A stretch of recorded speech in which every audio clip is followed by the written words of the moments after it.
We're not talking about modern day philosophers or this, right? Everybody says on his own, he makes up his own philosophy. Karl Marx makes up his own thing, right? He's inspired by other people. No, these people only said what they had heard from others. You have to understand something very basic. Before the temple was destroyed, there were no arguments. Right?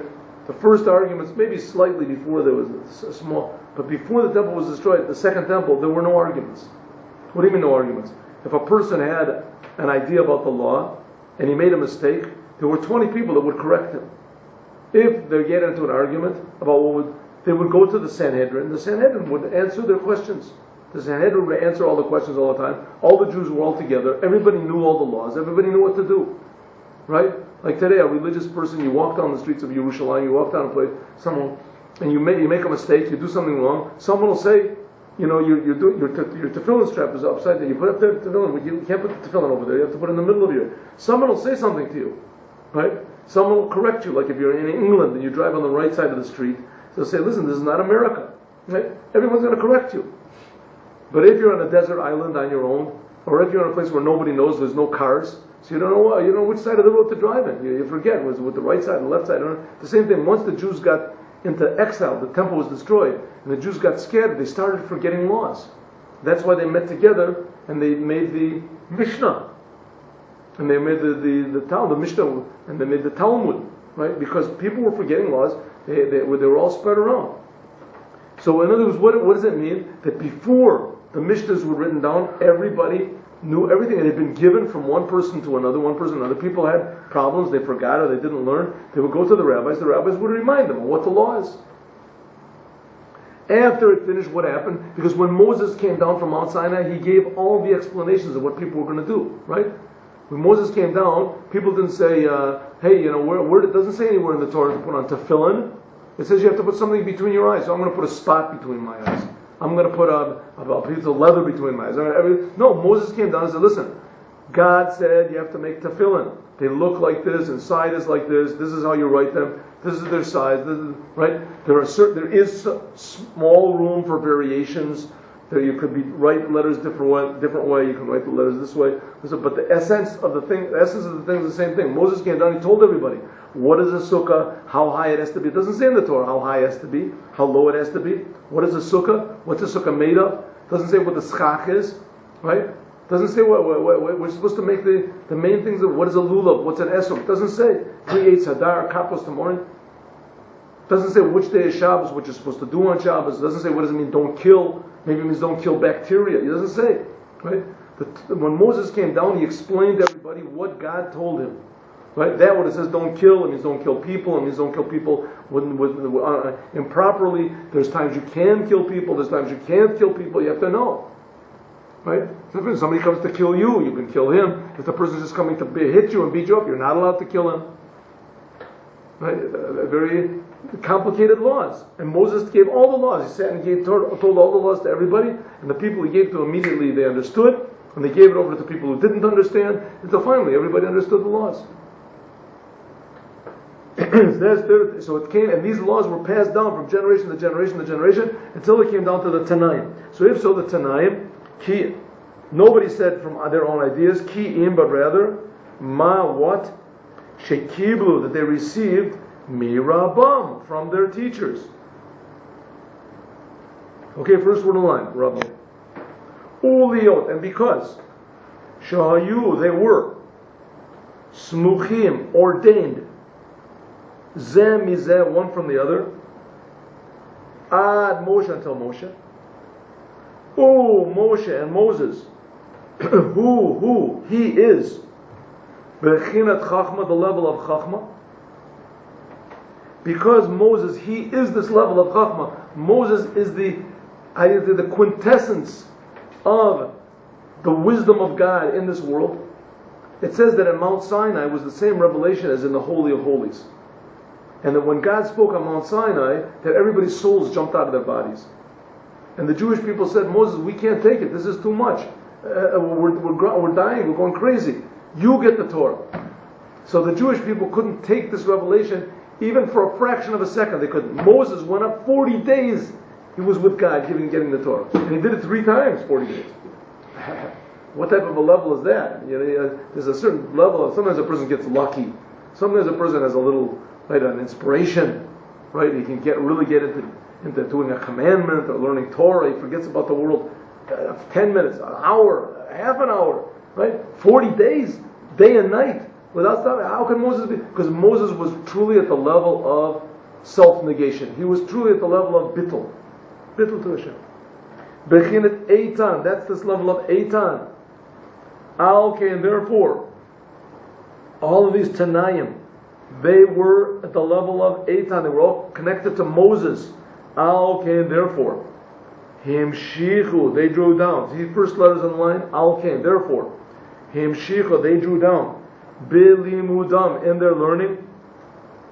Bechinat, the level of Eitan, in the Torah Shebal Peh, in the Oral Torah. V'zeu, and that's what it means. The Eitanim, that the Eitanim, Mostei Oretz, are the founders of the earth. Sheim Shichu, that they drew down. Bechinat, the level of Eitan, this level of Eitan. What do we mean by the Eitanim? And that was the pasuk we had. The Eitanim Mostei Oretz. It was the pasuk that we had. Where is that pasuk? I think that it's in Psalms. I think it's in Torah. I just don't remember. Eitanim Mostei Oretz. Maybe not. But how are we translating Eitanim? Eitanim means the powerful ones. Powerful ones.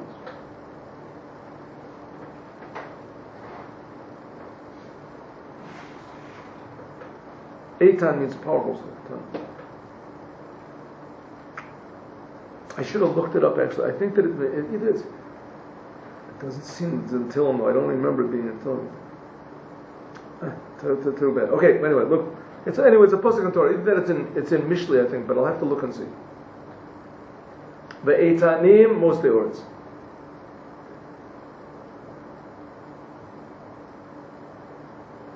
Shehem Shichu, that they drew down. Bechinat, the level of Eitan. And this level of Eitan. Rabbi, can you skip a line? After Yes. HaTorah, Aksho. Sorry. One second. Moshe Bechinas Eitan.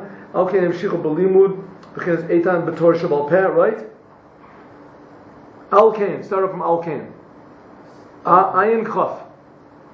Yes, the Bechina Eitan, Ukshe, Ukmo, Kasu, Belimut HaTorah, Akshu. We didn't get to that yet. We didn't get that. Alkain, therefore. Good. Start from the first line. One line above that, where you are. Alkain, therefore, Himshichu. They drew down. Bilimudam, when they learned. Bechin, at the level of Eitan, this power. Or, like we said before in the Maamar, in the first paragraph, Chachma. They drew down this aspect of Chachma, total negation to God. They drew it down. Bit Torah Shebal Peh, in the Oral Torah. Right? Because they were all connected directly to Moses. So what is in this Oral Torah? The Oral Torah is direct connection to God. Right? Who would ever dream that that's how you got connected to God? By learning about monetary things and building sukkahs and so on. What's that got to do with God? God is these spiritual ideas, mantras, and right, and the Kabbalah.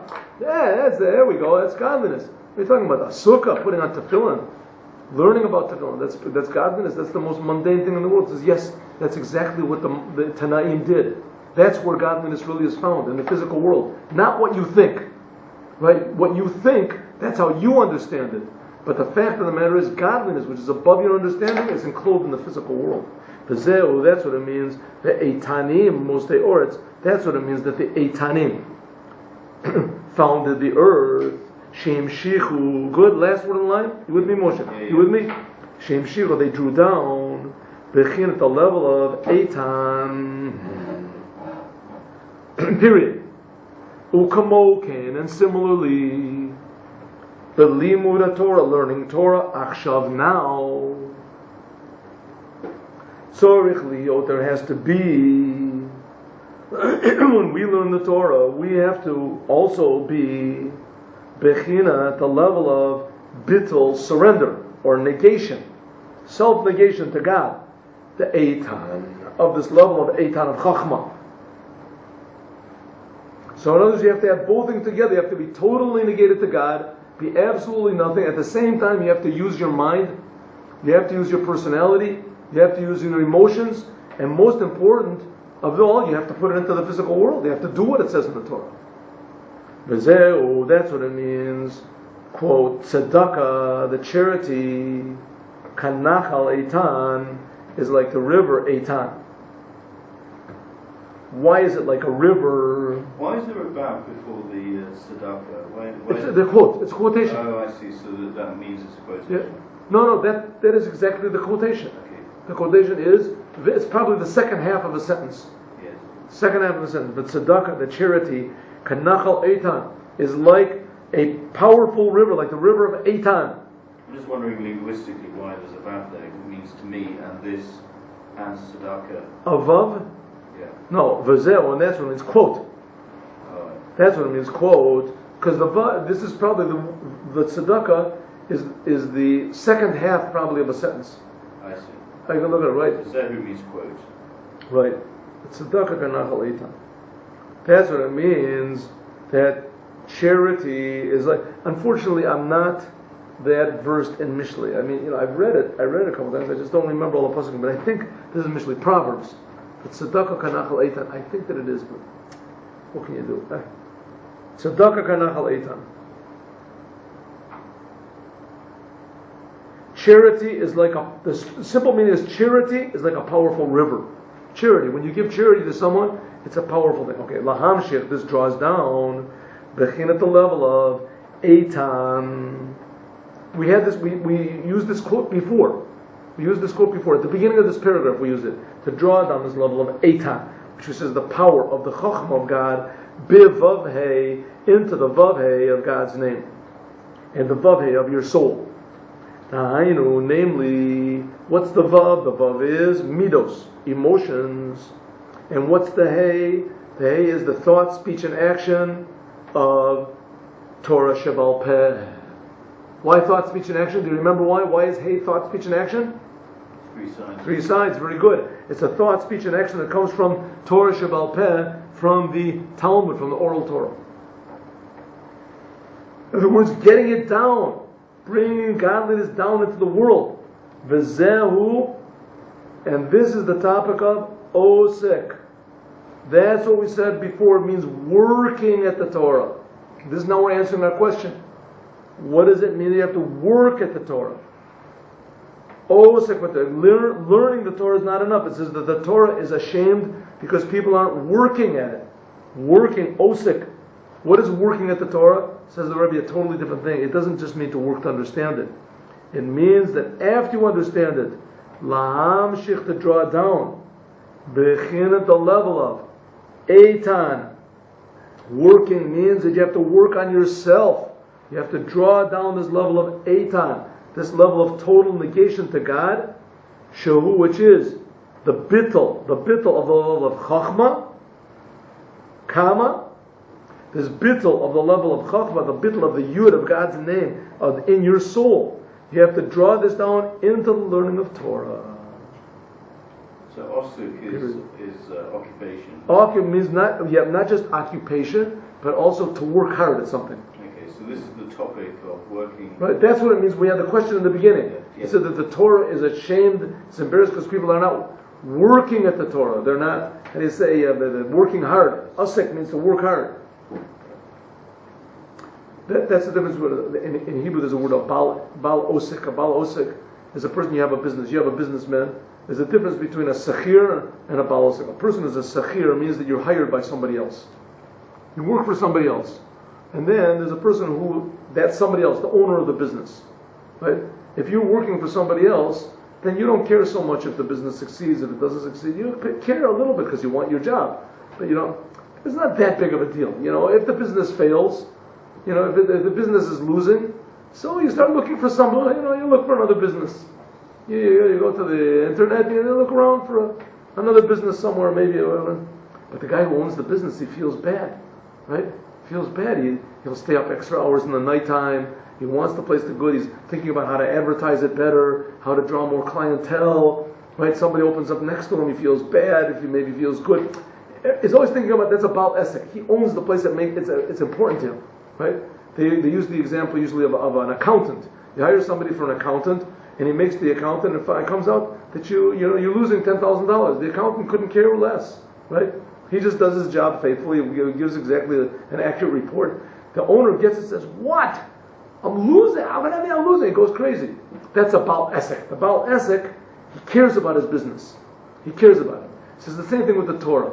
The Torah is, you care about the Torah. What do you mean you care about the Torah? You care about the ideas? He says, no. If you really care about the Torah, then you're going to care about why the Torah was put into the world. God put the Torah into the world in order to fix the world up. Right? But if you don't think about God, then you're okay. You don't think about God, what's above the Torah. You don't think about what's below the Torah. You just think about the Torah. It says then you're not working at the Torah. You're not working at the Torah. You're not working, because the real work of the Torah is to draw godliness. Remember God when you're learning the Torah, and to bring God into the world. Let me say one small thing. What does this help if you remember God and you think about God? The main thing is to learn the Torah, so you think a thought about God. In Judaism, there used to be a thing, and there will be again, called the Holy Temple. What was the Holy Temple? The Holy Temple was a building like every other building. It was made of bricks, like every other bricks. There were certain stipulations on how the bricks were made and how big they. But the bricks were regular bricks. They were made, and it was in a place like every other place, right? Maybe it was a little bit special place, but the place was it was made of dirt. The place where it was dirt. It was real estate. It took up a space like every other place. But it was holy. Why was it holy? Because in the inside of the Holy Temple, in the inside there was a room called the Holy of Holies, and from the Holy of Holies generated holiness to everywhere. What was in the Holy of Holies? The Torah. The Torah. When the first temple was destroyed, the Torah was put down into a hiding place, but the Torah was still there. The Torah is that, but it was only one room. This one room made the whole Holy Temple holy, and from that, the Holy Temple, the whole world became holy. The whole world became godly from the Holy Temple. So all it was just one, the Torah was just in the inner of inner rooms, and that was what gave the holiness to everything. Right? That was the same thing with the human being. The human being has his brain. In his brain, if you have Torah in your brain, and you're thinking about God in your brain, then you're like a holy temple. Right?